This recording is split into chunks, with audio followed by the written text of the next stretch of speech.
What a fucking line. I just got shivers. Before you say another one-liner that I'm gonna have to quote in my music, I love it. Just need to listen to that again.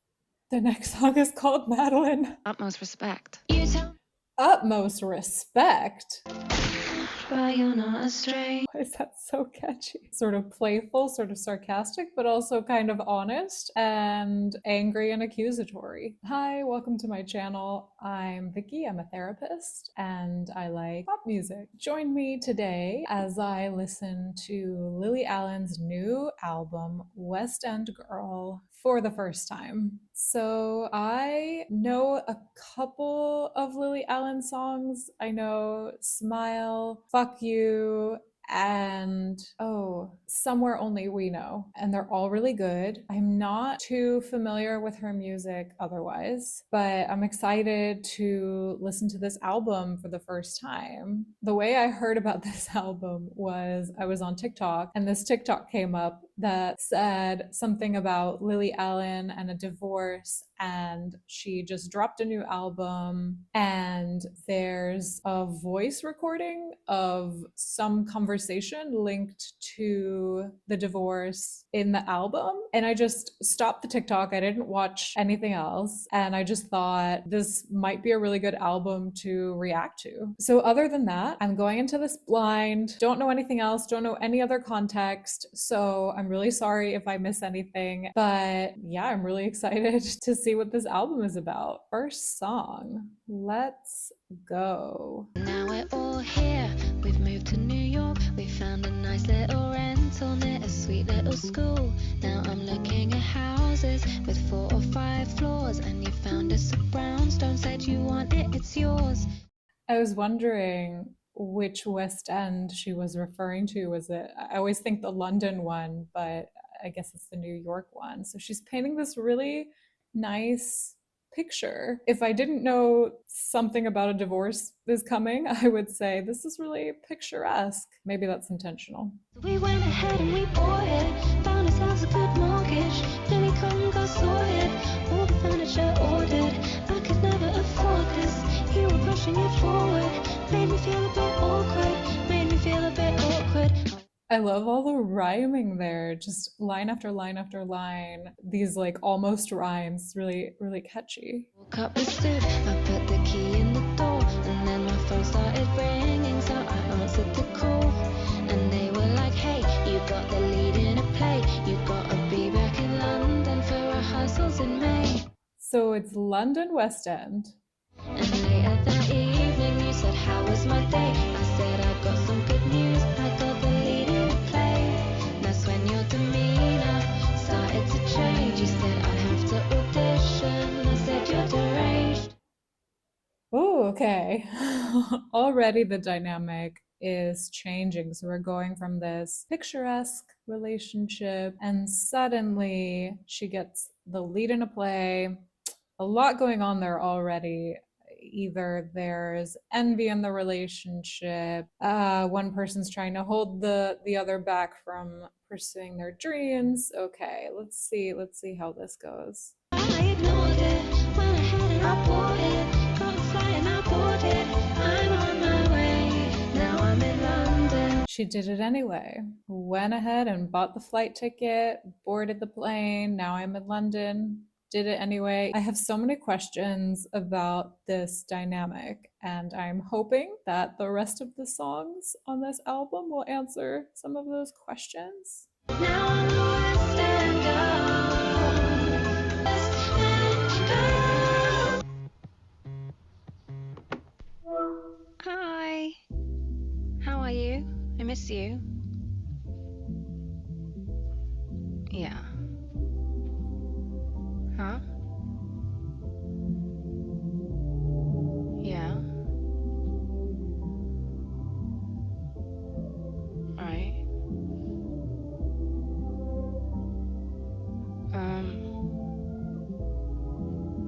Okay. The suspense. It's incredible how so few words, just because of the tone and the way that pauses are being used, you could just feel something tense is happening, it just holds you in suspense. And I'm guessing this is the voicemail I heard about, like her end of a conversation. Well, I mean, it doesn't make me feel great.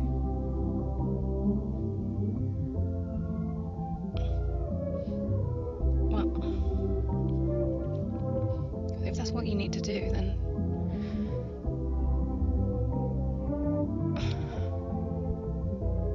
I guess. Is this real? Is this actually the real conversation, or is this acted out after the fact? Also, again, as a listener, there's so much suspense because it's just dropping little hints of how she's feeling and what maybe she's being told on the other end. And you're just kind of waiting, like, what does this mean? What does this mean? Well, how will it work? Where? Oh, she's worried. Right.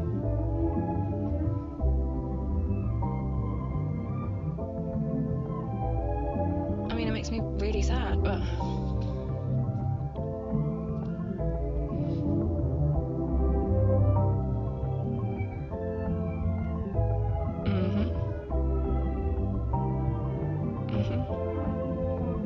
no, I'm fine. I'm fine. I want. Classic, I'm fine when you're totally not fine. Whew. To be happy.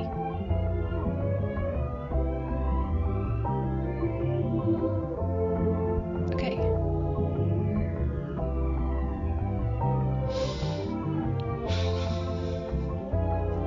Okay, I'll speak to you later. Ooh, I love you. voice breaking. Bye. Okay. So, if that was acting, that was very good acting. The voice breaking at the end, I'll speak to you later, has so much emotion. What really strikes me about this conversation is that the other person on the other end of the phone is clearly asking for something. And the response is, okay, if that's what you need to do, it doesn't make me feel great, but I'll be fine. I'm okay. I just want you to be happy. It's very sort of focused on the other person and not stepping in and saying how she actually feels, using her voice to stand up for herself. It doesn't feel like a healthy sort of communication, conversation back and forth. It feels very one-sided, like one person is kind of announcing something and she, for whatever reason in this moment, maybe she just hasn't gathered her thoughts yet.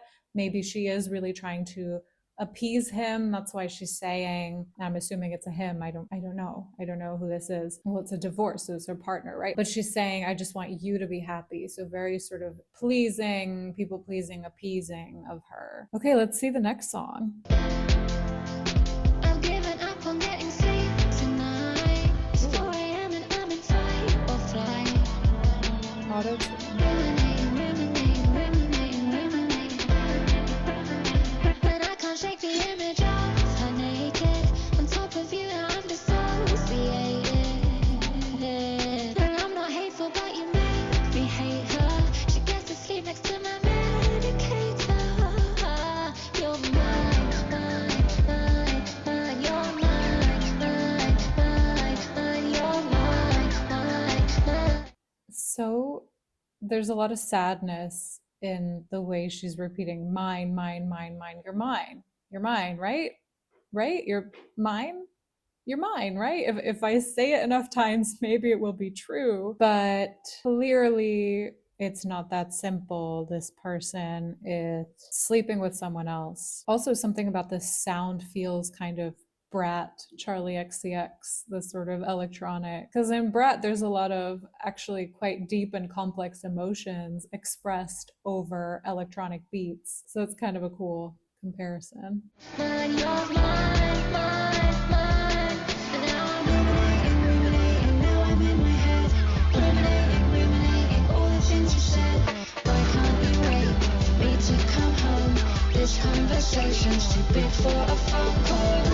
Yes, this conversation is too big for a phone call. Yeah, that was not a mature, full conversation, that phone call. And this is such a relatable experience, isn't it? Ruminating, staying up all night, just replaying something that is really impacting you emotionally, and you just can't let go of it. No matter how hard you try, you can't actually rest. You can't just get the mental break that you need from it. I've been up all night. Did you kiss her on the lips and look into her eyes? Did you have fun?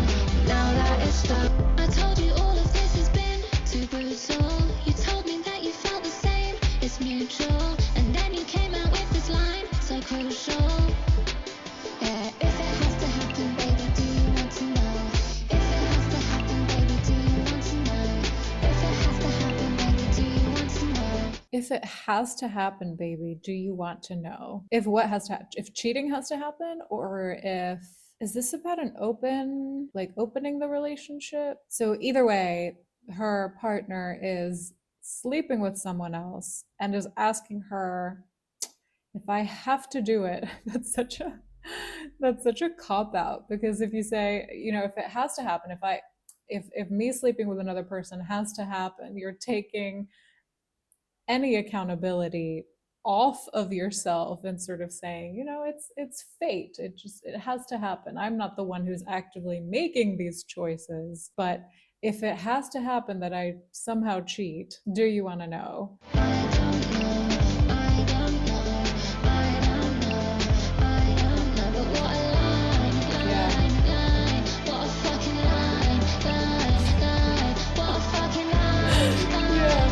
What a fucking line. I love that she repeats this. What a fucking line.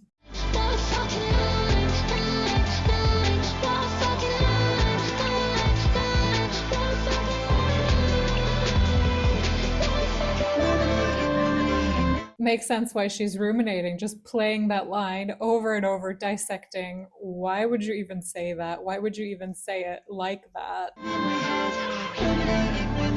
All the things you said, why can't you wait for me to come home? This conversation's too big for a phone.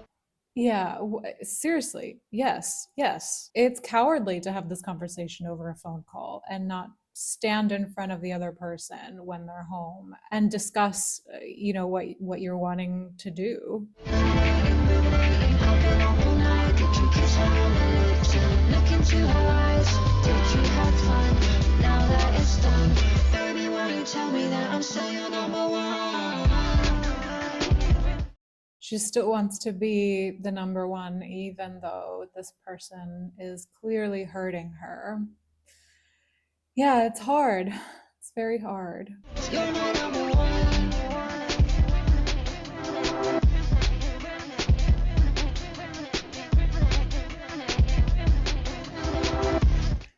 The background, ruminating, is such a good representation of what it feels like to be ruminating. The thoughts are just going and going and going. You can almost hear the spiral in how she's singing it, which is really cool. Ruminating, now I'm in my head.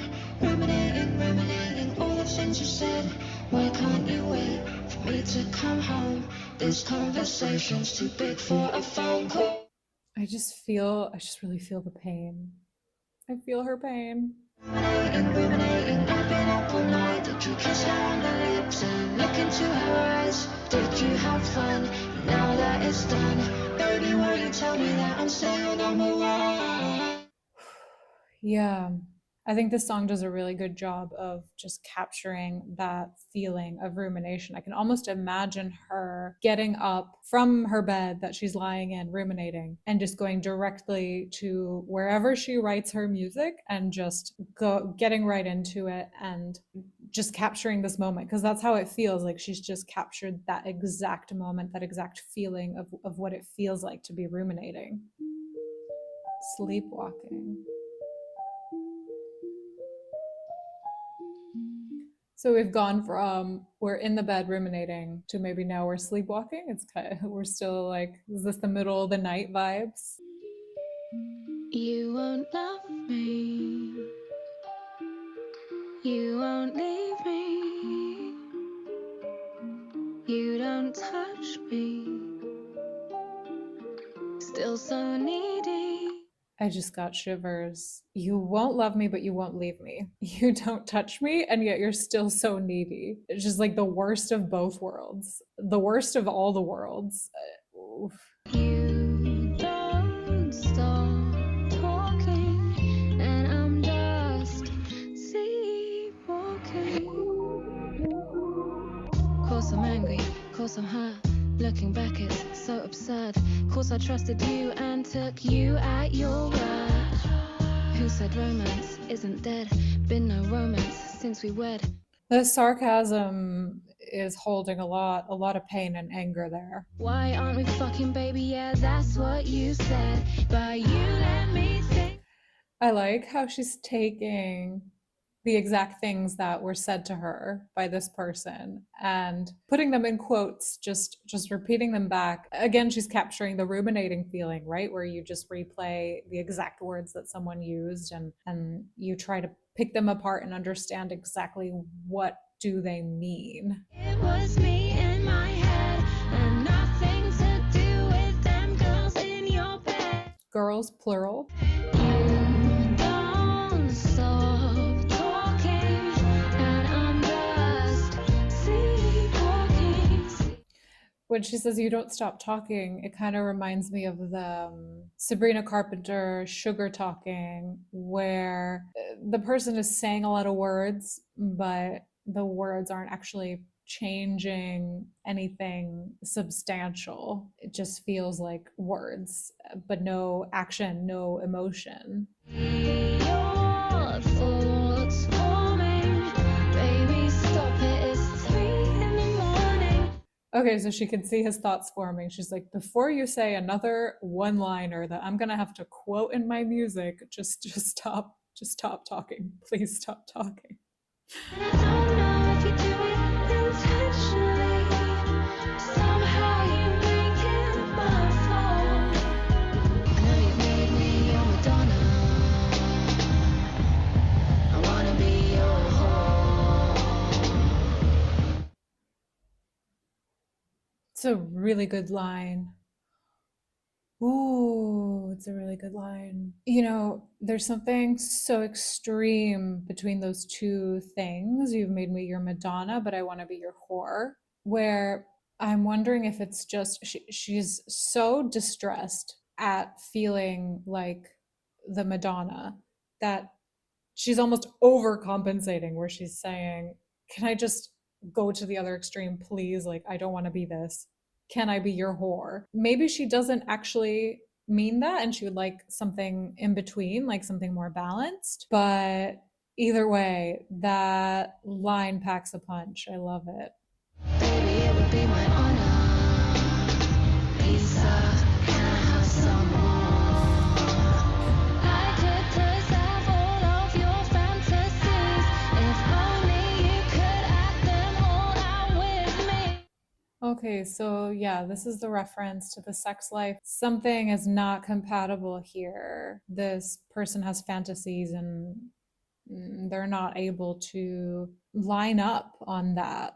You don't stop talking, and I'm just sleepwalking. See your thoughts forming, baby, stop it. It's 3 in the morning. Yeah, she's not even saying stop talking. She's saying like stop your thoughts from forming. Like before they even have a chance to leave your mouth, just could you just stop them at the root, please? You won't love me. You won't leave me. Yeah.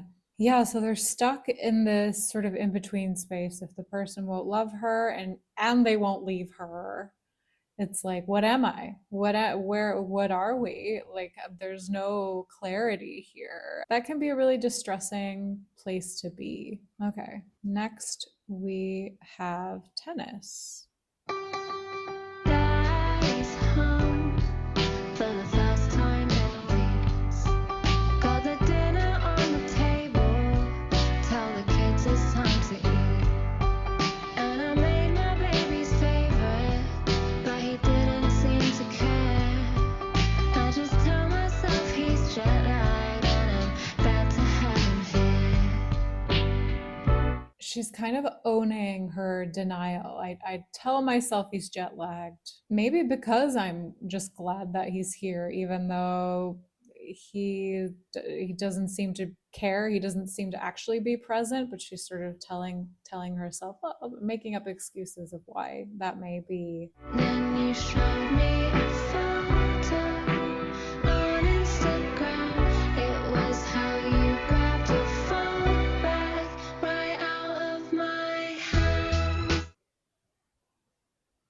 We can only assume, but I mean, this is really good songwriting. It's really perceptive of her to notice that it wasn't anything he said. It wasn't even the look on his face. It was how he grabbed the phone back. Sometimes our body language just says so much more than any words can. I'm assuming he was maybe a bit ashamed, or maybe something about her reaction made this person want to grab that phone back and stop what was happening in that moment. So I read your text, and now I regret it. I can't get my head around how you've been playing tennis. If it was Was tennis an excuse? Was saying I'm gonna go play tennis, or is this a euphemism for what the guy has been doing?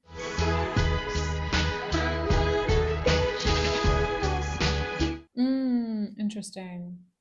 If it was just sex, I wouldn't be jealous. So there's some emotional cheating or something happening beyond sex with other people here. And who's Madeline? I love how she said that. This girl is out here just quoting this guy, name dropping people. I love it. And who's Madeline? I need to be. I love it. Just need to listen to that again. And who's Madeline? I need to be alone, so I took myself to bed. I got a lot of information that I can't even process. So I wrote a little email and I told you what I saw.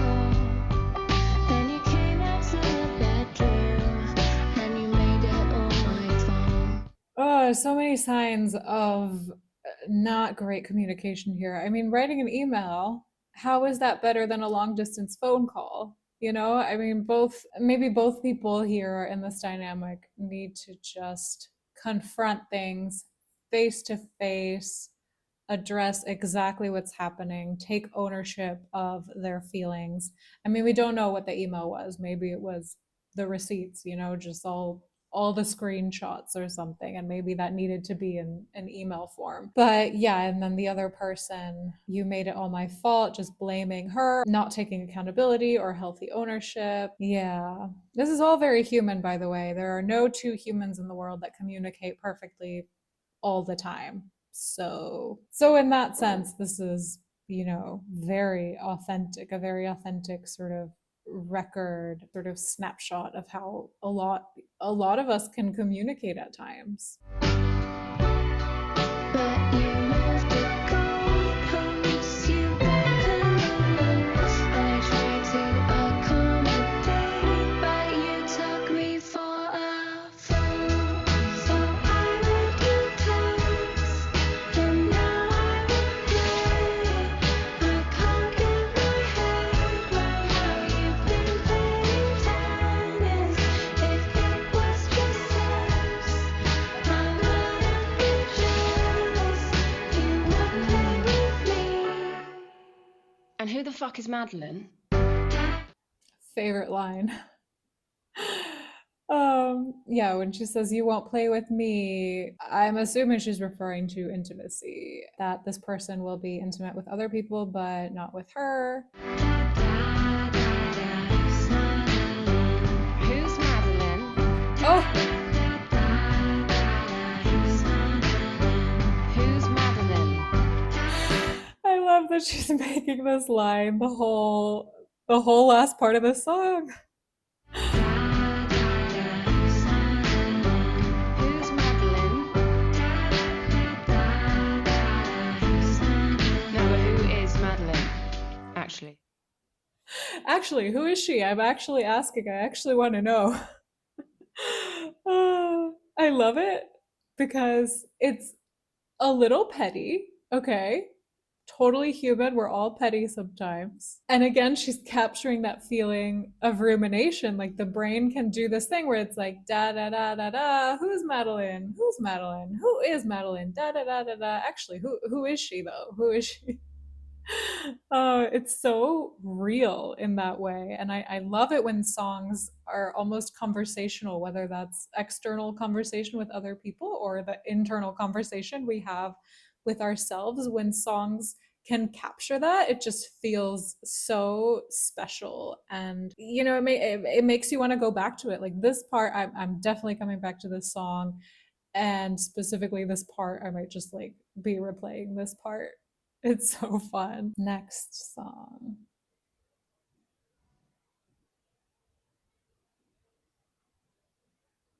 The next song is called Madeline. Oh, I'm excited for this one. Okay.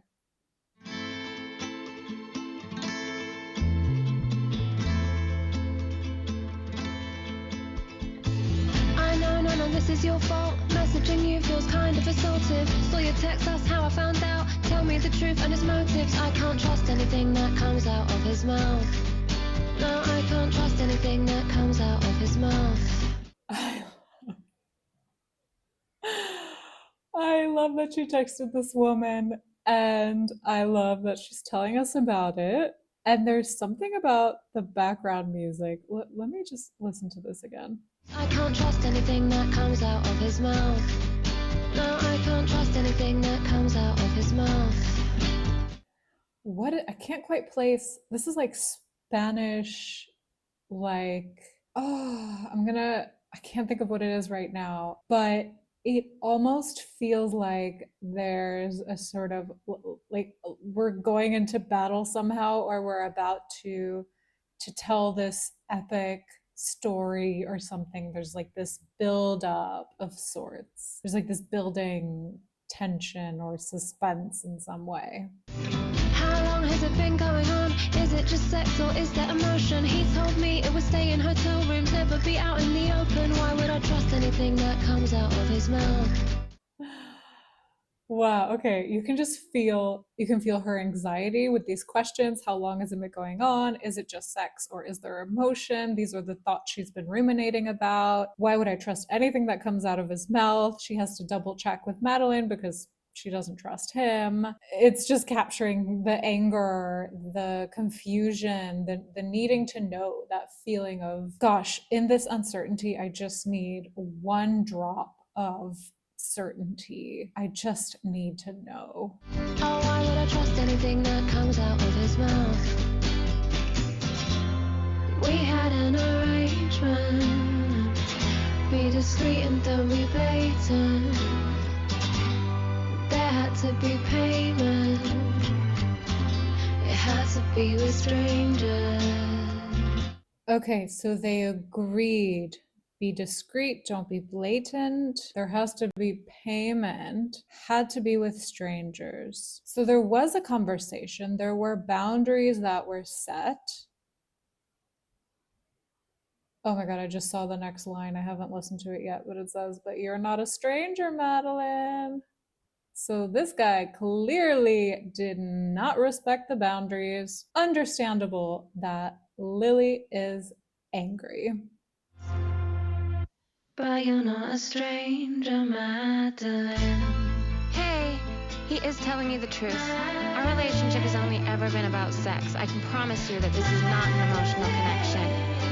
We don't speak outside of the time. Is Madeline talking? What is it? Is this real? Is this actually is this like a voice note from Madeline? Hey, he is telling you the truth. Our relationship has only ever been about sex. I can promise you that this is not an emotional connection. We don't speak outside of the time we spend together, and whenever he talks about you, it's with the utmost respect. You tell Utmost respect. Very cool how the music just broke away at that moment when she said utmost respect. No music in the background, just the words, dropping that like a bomb. What the hell is utmost respect if this is how you're acting?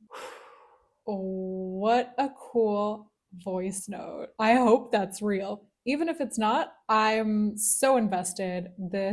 I feel like I'm watching, I'm being told a story. I'm at the theater and I'm just, I'm hearing a story. I'm in suspense. There are characters with their own word choices, how they choose their words and what they communicate. I love this. Okay. He's telling the truth. Is that the case, or a line that he fed you? Wanna believe you, but is it a ruse? And I love how this voice message is in the middle of the song. So you sort of hear Lily's thoughts before, and then you hear the debrief after. So Lily is still very much the center of this song. Her perspective is what we are being encouraged to see the story through. And that's why I feel very defensive of her while I'm listening. Let me know if you have the same experience. I feel protective of Lily. I'm hearing all these things that are happening to her, and my reaction is to want to side with her. We don't know the full story. We don't know other people's perspectives. I mean, we're getting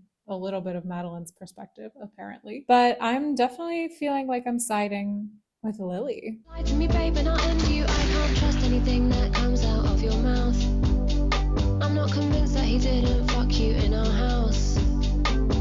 Do you two ever talk about me? Has he told you that he doesn't love me? I bet he tells you he loves you. I've gotten old, gotten ugly. I wouldn't trust anything that comes out of his mouth. Yeah, she's telling herself not to trust anything that comes out of his mouth. She's also talking to Madeline and saying, don't trust him. He said utmost respect. Bullshit. We had an arrangement. Be discreet and don't be blatant. There had to be payment. It had to be with strangers.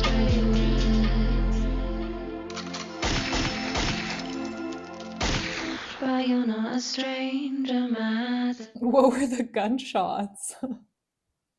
What was that? What was that? Yeah, she's angry. That's the least we can say.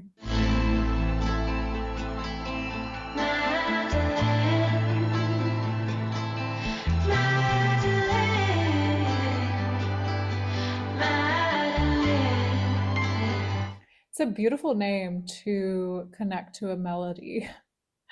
And so there's this really bittersweet element to how she's singing that, where it's like she's acknowledging the beauty and the femininity and the melodic aspects of the name Madeline, while also acknowledging how much anxiety this rumination and playing things over and over is affecting her. But you're not a stranger, Madeline. I hate that you're in so much pain right now. I really don't want to be the cause of any upset. He told me that you were aware this was going on and that he had your full consent. Full consent. There was a boundary conversation, but this guy did not respect it, according to Lily. I wouldn't believe anything out of his mouth. If he's lying about that, then please let me know, because I have my own feelings about dishonesty. Lies are not something that I want to get caught up in. You can reach out to me anytime, by the way, if you need any more details or you just need to vent or anything. Love and light, Madeline. Ooh, the music cut out there at the end when she said Madeline as well. I like that when the music is removed to just really emphasize the words, where the words carry all the emotion and all the weight that is needed to get the message across. You don't even need music. You just drop the words. Oh, something tells me, I mean, I could be wrong. Something tells me this might be a written message from Madeline. I mean, she ends it with love and light, Madeline. And also the voice could be real, but I'm not hearing as much emotion as I heard in the voice note in the first song, which if I had to guess, I would say the voice note in the first song is real, and maybe Madeline's voice here is someone like an actor reading it out from a letter. I could be wrong. I could see this being Madeline too, but I don't know. Okay. Relapse. Ooh, is this going to be about a drug addiction? Relapse. I don't know anything about her personal life, so let's see what she says. The ground is gone beneath me. You pulled the safety net. I moved across an ocean from my family, from my friends.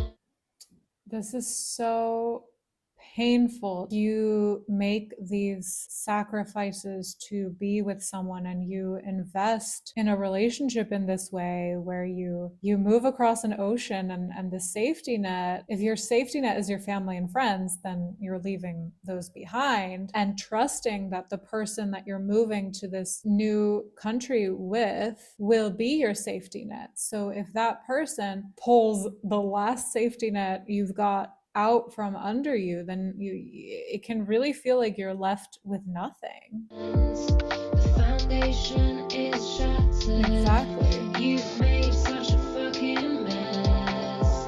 I tried to be your modern wife, but the child in me protests.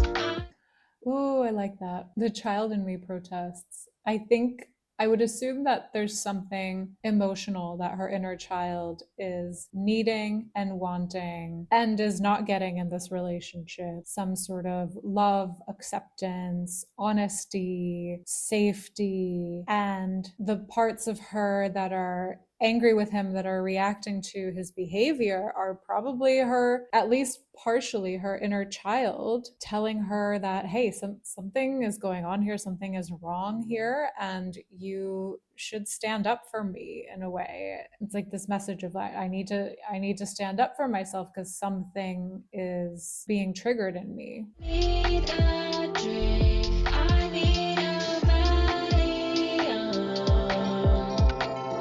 You pushed me this far, and I just need to be known. If I relapse. Yeah, I mean, she must be really emotionally unwell if she would rather be numb and go back to drugs that ultimately have negative consequences for her, but at least they take away the pain, at least they bring numbness. That's what they can offer her in this moment. And since she's calling it a relapse, I'm assuming that there's some familiarity there with the drugs. So there's a sort of comfort there, going back there. I know I stand to lose it all. Can you bring me back when I'm climbing up the walls? It's like a hopefulness there. Can you bring me back? Can you try to be present if I send out a cry for help? Will you listen and do something about it? That's how I am reading those lines. I relapse.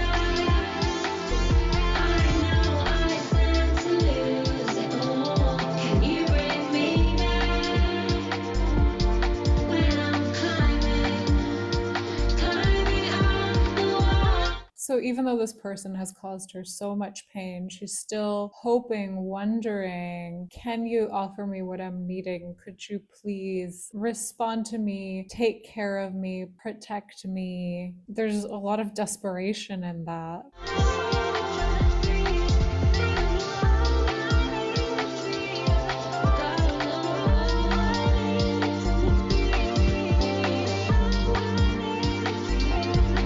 You know, there is something healthy in a moment of really feeling I need a drink, but then turning to music and expressing that need through music. Now, I don't know if she expressed this in the song and also had a drink. I don't know. But this is kind of a cool example of how something like journaling or talking to a friend or directing, a need that ultimately is not going to be good for you to follow through on, but still expressing it, acknowledging that it's there, but in a sort of safe environment. And music can be really therapeutic in that way, to express those sort of unspoken needs and hopes and fears and expectations.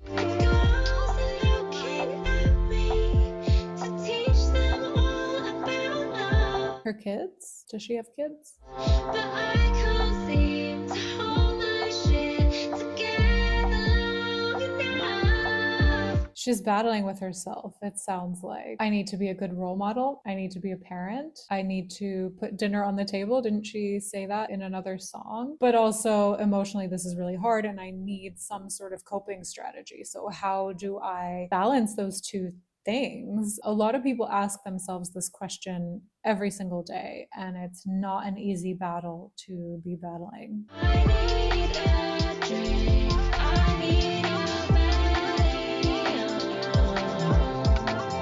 You pushed me this far, and I just need to be known. If I relapse, I know I stand to lose it all.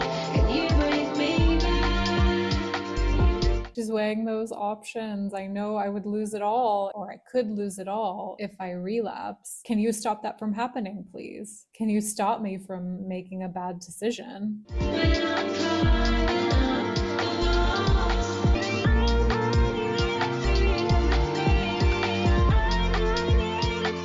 There's something about how her voice has been changed electronically that it feels like she's almost wailing or crying. You can feel the desperation in how her voice is saying these words. And again, there's sort of a ruminating element to it where she's fixated on this same need. I need a drink. I need a drink. I need a drink. And it's really hard to get out of that thought process.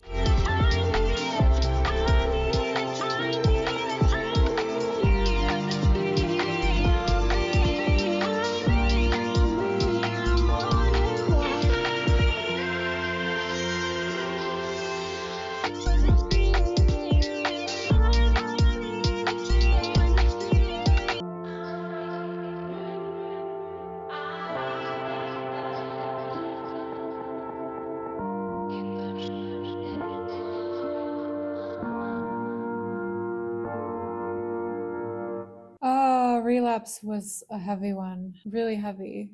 Really got me to understand how she is feeling and what she is battling, and that decision of do I relapse, do I not? There are pros and cons to both, at least, both have their benefits, quote unquote. I mean, being numb feels like a benefit, right? If you're so overwhelmed. Okay, next song, Pussy Palace.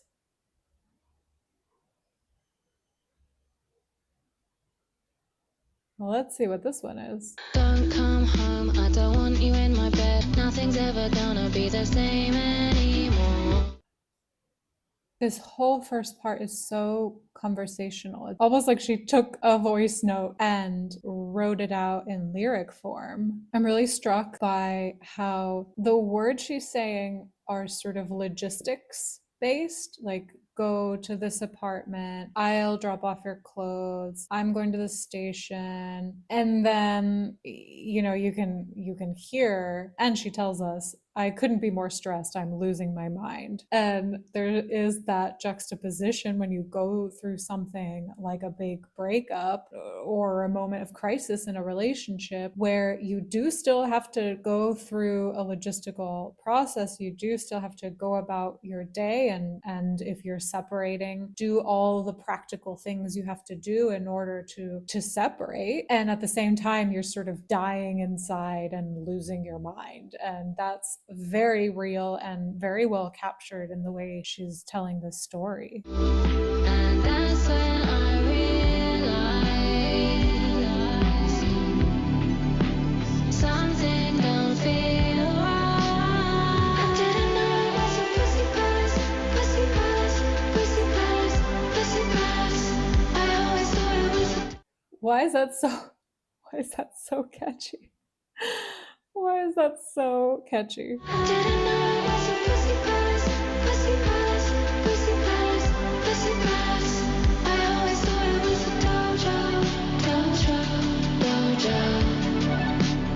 So I'm looking at sex addict, sex addict, sex addict, sex addict.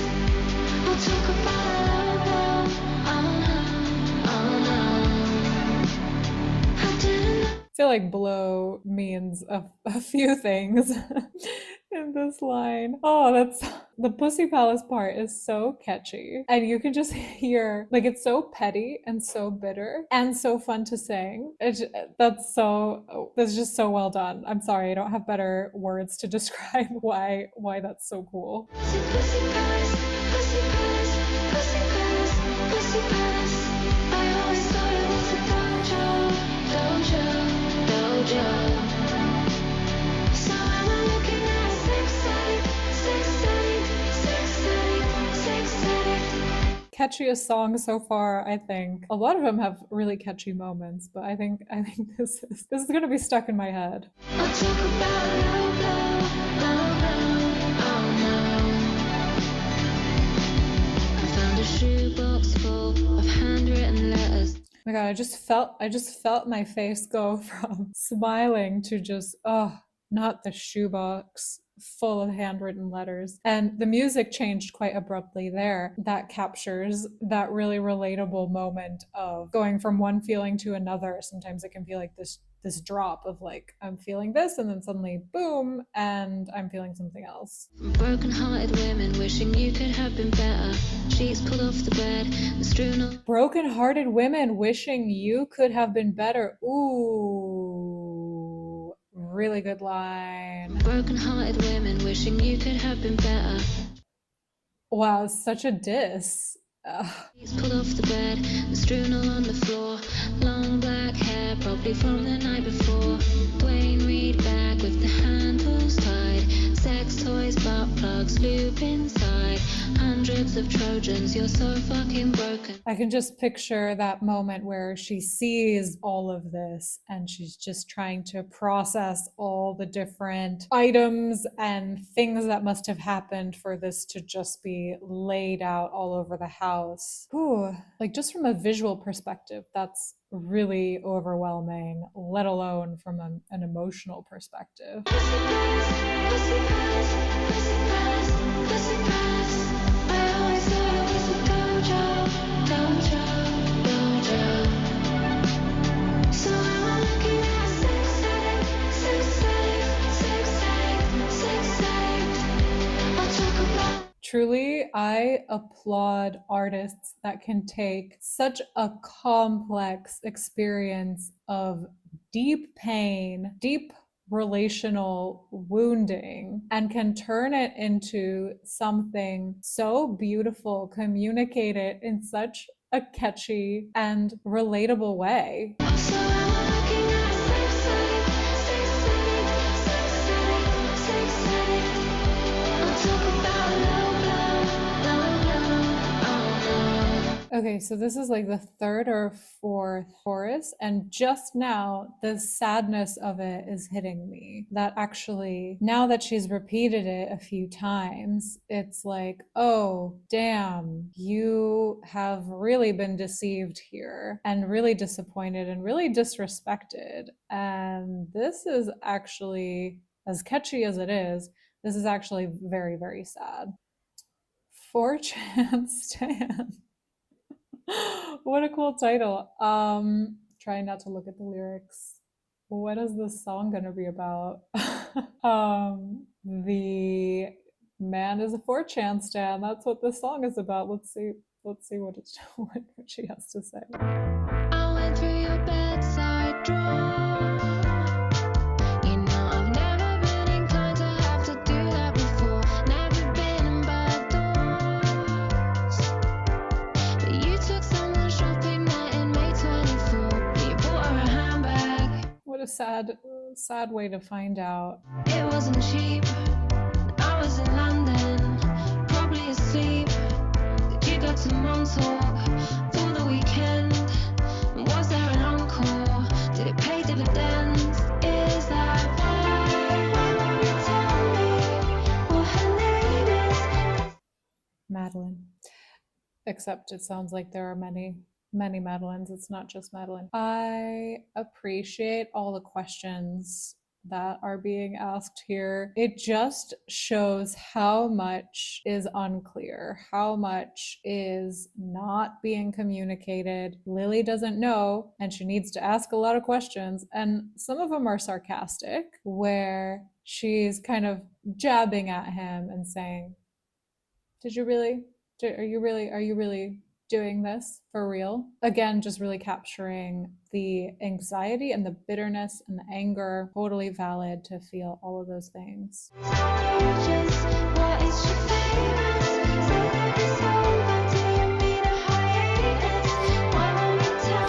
That's funny. Say that it's over. Do you mean a hiatus? People who can use humor in a time like this, in a time of such difficulty, I really admire it. It can be healthy. Like, it can be a way to express that anger.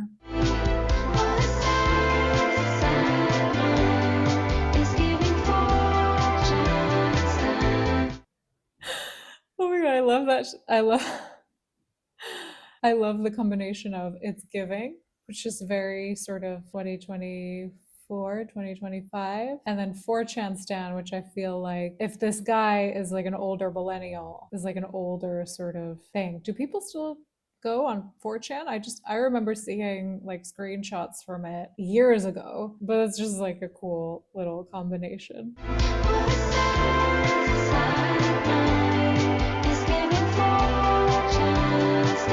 So catchy again, and so mean, insulting, which is fair. You know, she's angry.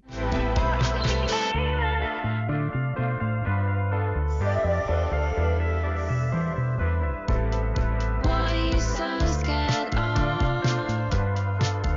Do you think I'm gonna contact her and tell her what for? I think you are gonna contact her. Sort of playful, sort of sarcastic, but also kind of honest and angry and accusatory. Get divorced. It's a marriage of convenience and it's how you adore. I think you're sinking, you're protecting a lie, and you don't want her thinking that you cheat on your wife. It's cool how she points out on this album how he's not only being dishonest with her, but he's being dishonest with other women as well. And more likely than not, he's being dishonest with himself. And I think a lot of these questions that she's asking him are kind of prodding him a little bit and saying, well, do you even know the answers to these questions? Do you want to admit the answers to these questions? And really touching on that theme of dishonesty and how she's really dealing with a person who's not genuine, who's not being authentic and real about what's going on and what he's feeling and what he's doing. You're such a coward, you can't tell the truth. You love all the power, but you're not even cute though. No. Another diss, love it.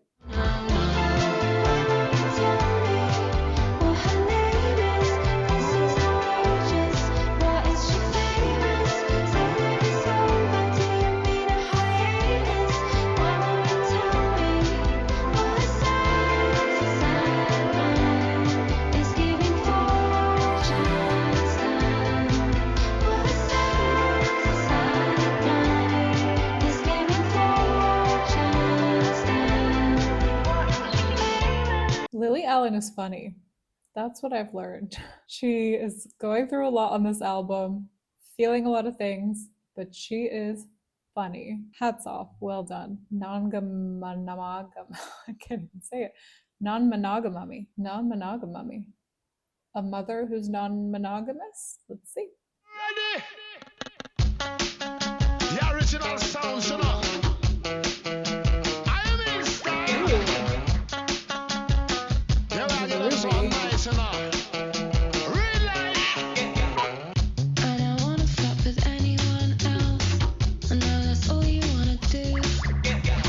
I'm so committed that I'd lose myself, 'cause I don't wanna lose you. I'm so committed that I'd lose myself because I don't want to lose you. I'd rather be codependent and just lose myself, lose my voice, have no touch with my needs, but have you rather than lose you. That's so well put. And it does make me think back to that first voice recording in the first song, where if you're hearing her end of a conversation where someone else is proposing something that she's not happy with, but she's not really pushing back on it or expressing how she actually feels about it, I can see how maybe there might be a tendency to lose yourself if you're that kind of communicator, to lose yourself in that kind of relationship. I changed my immigration status for you to treat me like a stranger. Why do I feel like such a failure? A life with you looks good on paper. I've been trying to be open.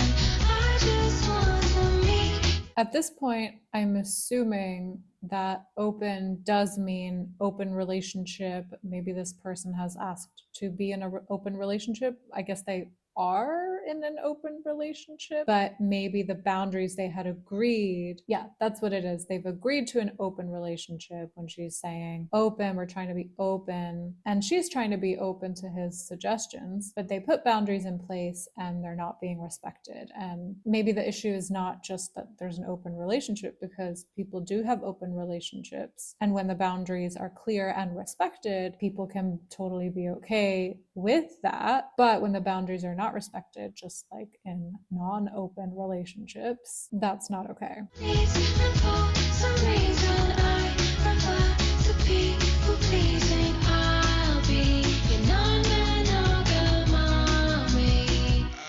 It's a really catchy melody on that word. Yeah, she's owning the people pleasing. She's owning that tendency to lose herself in a relationship, or at least the ability to do so. And she's recognizing that in herself.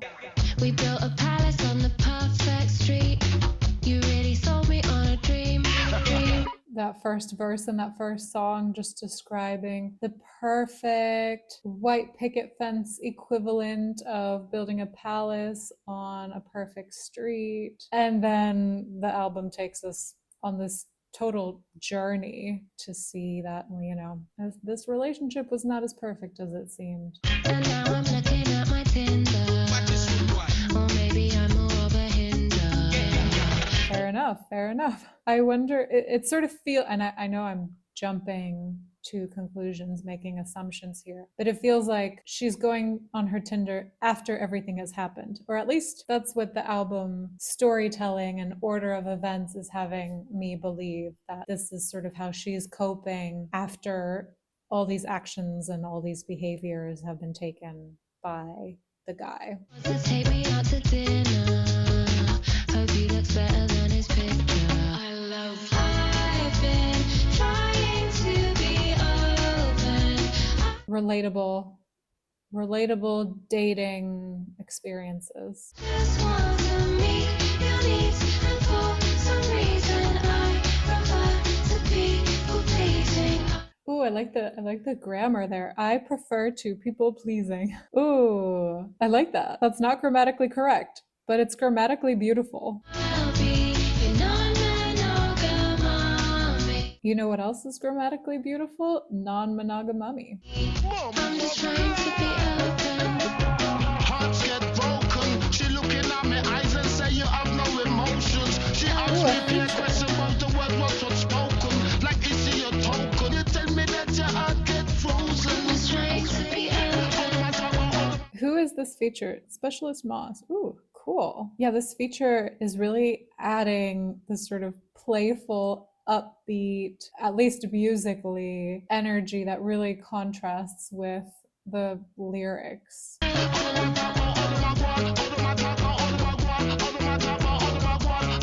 So, yet another catchy song, some catchy lines in here. Next one is called Just Enough. Ooh, let's see. You keep me in the dark. Tell yourself it's kind. Protect me from the pain. Meanwhile, I'm losing my mind. Yeah, touching again on that theme of dishonesty. This person has been dishonest and they can make all the excuses they want about how keeping you in the dark, not sharing all the information with you is going to protect you. I'm doing it for you. This is what's best for you and for me and for us. But clearly, that's not how it works. She knows that information is being hid from her and it's really painful. In some ways, she probably even feels worse that she doesn't know. Look at my reflection. I feel so drawn, so old. I booked myself a facelift, wondering how long it might hold. Yeah, that feeling of you're so unwell where you look at yourself in the mirror and you don't recognize what you see. And you want a facelift to sort of keep all the, all the sad emotions that pull your muscles of your face down and scrunched up. You want to push them all back. But that line, I'm wondering how long it might hold, because if you're crying a lot and you're feeling anger and you're feeling sadness, who's to say that those facial muscles are not just going to pull the facelift exactly back where the face was? That's so insightful. It's so true. I really like that line. I gave you all my power, how I'm seeing through your eyes. I gave you all my power, but there's something about this album where it really feels like she's taking back a lot of her power. She's taking back her voice and she's telling the narrative in her own way. There is something quietly very powerful in this album. Yeah, you give me just enough hope to hold on to.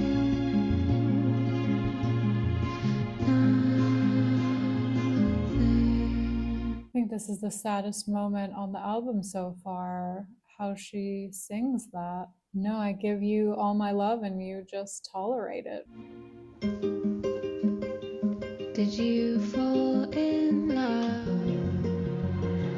with someone who isn't me? Why are we here talking about vasectomies? Did you get someone pregnant? Someone who isn't me? Did you take her to the clinic? Did you hold her hand? Is she having your babies?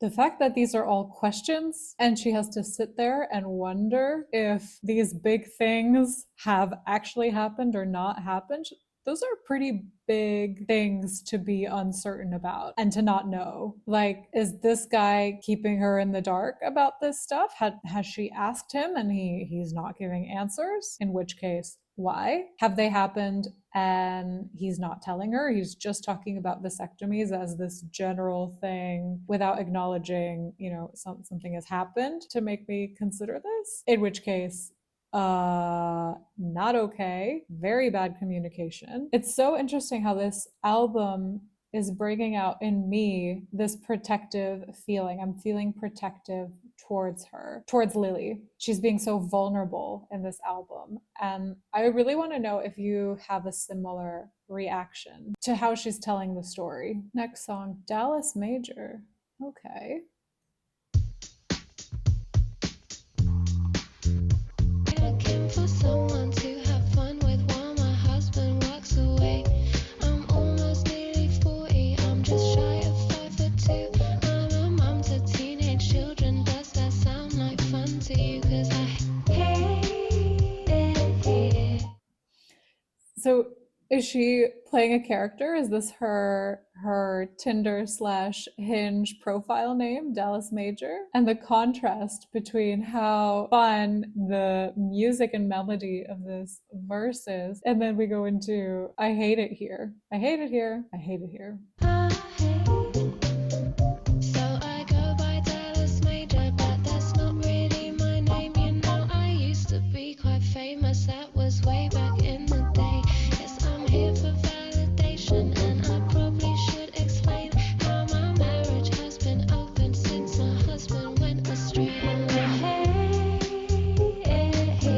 she has to present outwardly as, yeah, my name is Dallas Major. I'm dating. I'm here for validation. It's like she's trying to decide, how much do I actually disclose to people that I am dating? Do I tell them that I'm here for validation? Do I tell them that my marriage has been opened? Or do I just go in with a fake name, fake story, or no story and just enjoy myself? Probably can't enjoy myself though, because I hate it here.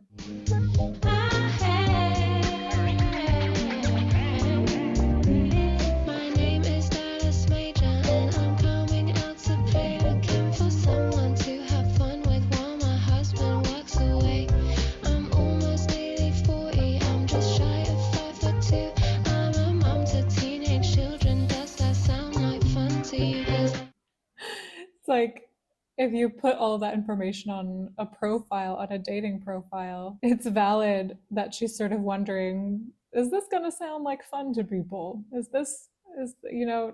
the truth going to sound attractive for someone to want to date me? And that's so honest. I love how honest she is being about that self-doubt. She's no stranger to fate.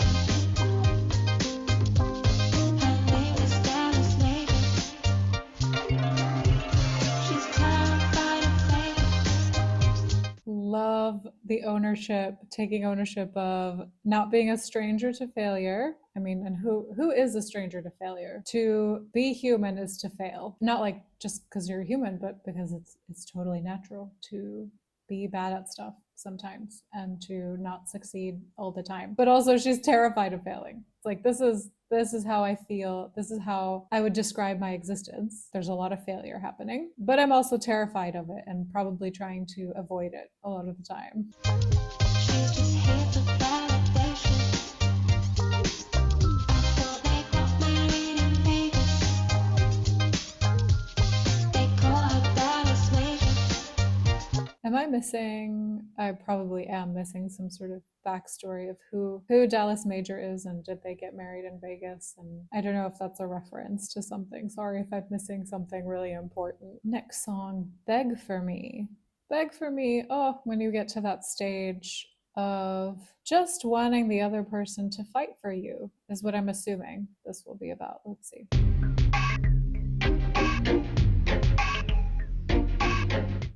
Already love the production on this. I feel embarrassed. I feel ashamed. You're so indifferent, and that's insane. Where's all your empathy for all my pain?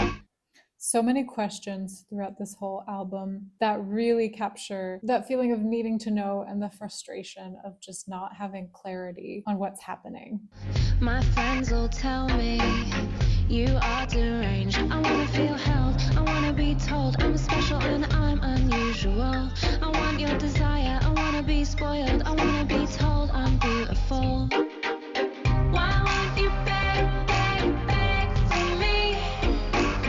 Why won't you beg for me? Oh, why won't you beg, beg, beg for me? Why won't you beg for me? Oh.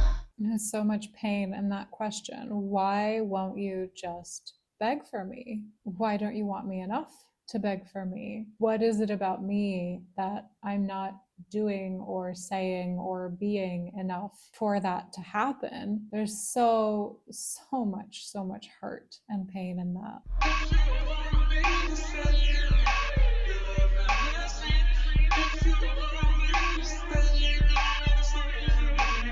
I feel embarrassed, I feel ashamed. You're so indifferent, and that's insane. Where's all your empathy? That embarrassment and that shame, I guess she's saying, is coming from the feeling of needing validation, like she said in the previous song, of needing someone to care enough to put in that effort, whether it is begging, whether it is just showing that you care somehow. And even though those are very human, very understandable and normal needs to have, there's something about this dynamic. Maybe she feels actually this is not a good person for me to be with. And it's embarrassing that even though I know that in my mind, my feelings still want him to validate me. For all my pain, my friends will tell me you are deranged. I wanna feel. It's like she just wants her pain to be validated. It's eating her alive. She wants to be numb from it and would just like someone to just say, you know what? Yeah, you're in pain. I see you. I see how heavy this all is. I wanna be told I'm special and I'm unusual. I want your desire, I wanna be spoiled. I wanna be told I'm beautiful. Very human to want those things. And I wonder if there's something in this dynamic that intensifies those feelings when they're not being met. If there's zero desire being shown, then the need for desire becomes even greater. It's like they sort of, when supply decreases, demand increases.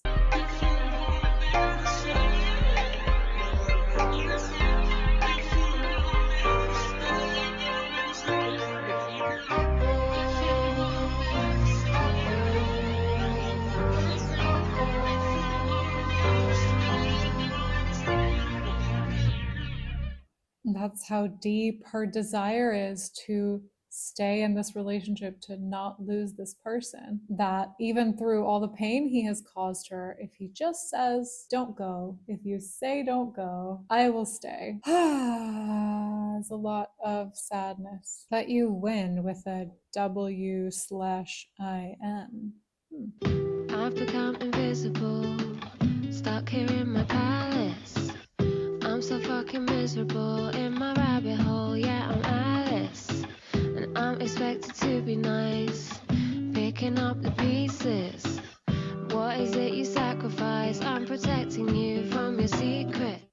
I'm protecting you from your secrets. Ooh, yeah, this theme of dishonesty and protection is coming up a lot. Sometimes we think that we can protect ourselves or protect other people from our secrets because the secret will cause the other person pain, right? But clearly, as this whole album is telling us, when you can sense something is off, and you usually can, even if someone thinks they're successfully hiding something from you, the problem is still there. You can't hide the fact that there's an issue, and you can still sense it even when things are not communicated explicitly. And you can try to protect each other all you want, but really it's just avoidance. It's avoidance of the issue. And until the core issue gets addressed, you're not actually going to fix or shift anything in the problem. Don't tell the children the truth would be brutal. Your reputation's unstained. God knows how long you've been getting away with it. Yeah, having kids really does complicate it even more. I've already let you in. All I can do is sing. All I can do is sing. All I have is my art and my music as a way to try to start to process all of this that's going on. It's really beautiful. Why should I let you win? If I was listening to this and not looking at the lyrics, I would probably hear it as, why should I let you in? It kind of works both ways, doesn't it? I will not absorb your shame. Why should I let your shame in? Why should I let you win? It's you who put me through this. And I could tell myself you changed, do it all again, be deluded. Yeah, I could be in denial, I could live in delusion, but I have to consider the consequences of that, which are not great. But I can walk out with my dignity if I lay my truth on the table. Lie to the children, the ending was mutual. There's something really reflective here where she's acknowledging what she did in the past, which was she lied to the children told them it was mutual. But now she's very publicly owning that that was a lie and that it was not mutual. And so there's some, shall we say, growth from one perspective to the other. I'm sick of carrying, I feel like she's sick of carrying and she's sick of the lying. suffering for your sins. Already let you in. Ooh, she did the thing. Let you in, let you win. So why should I let you win? Ooh, I've let you in, but I haven't let you win. Ooh, that's kind of cool. So she still feels like she has a fair chance in this fight where she still has an opportunity to decide whether that's how much she lets in terms of the other person's shame and the other person's actions impacting her, and also whether there's a way she can still win and take back some semblance of voice and power and agency. You've taken everything.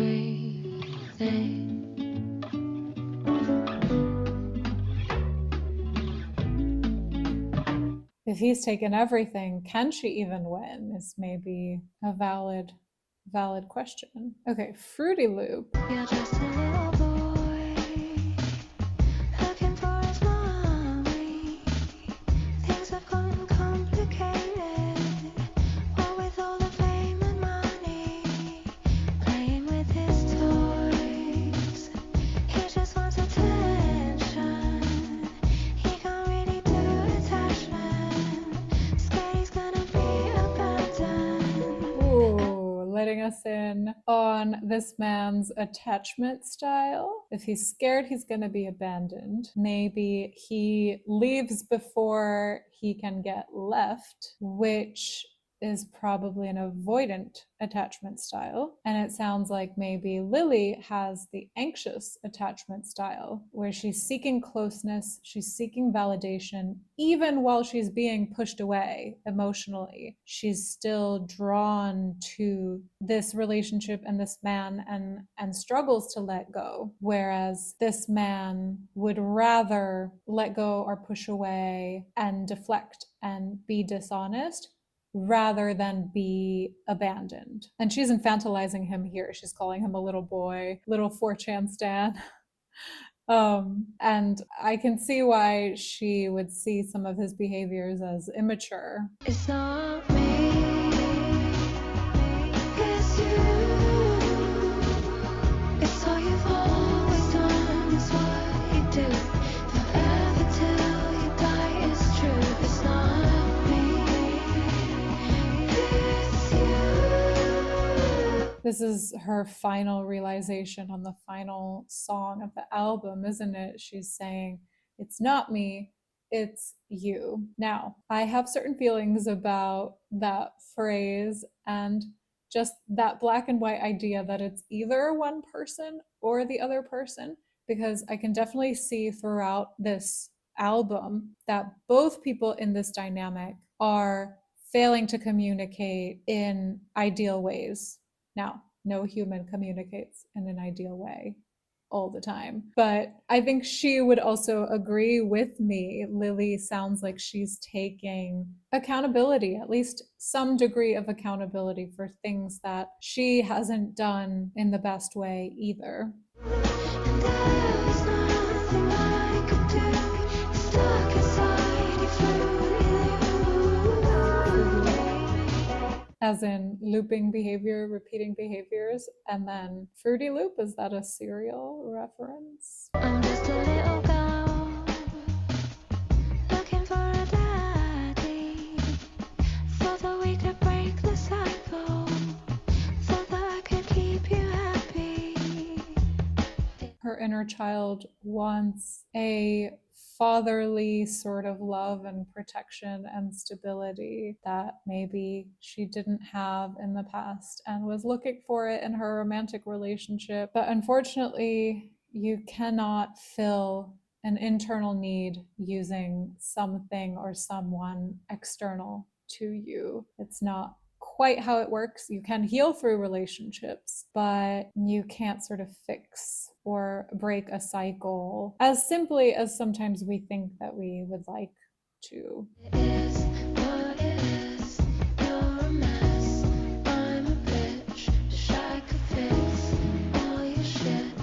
All your shit's yours to fix. Yes. 'Cause it's not. Yes. Sometimes we wish we could fix people's shit. It's not ours to fix. It's not ours to fix. You can offer guidance. You can offer your suggestions. You can communicate with them as clearly and as maturely as possible, but you cannot fix other people's shit for them. It's not what I can do. It's locked inside between. It's a great song to end on because it's really sort of closing the narrative, and she's kind of choosing to end on this note of, okay, I've realized, you know, I did all I could do.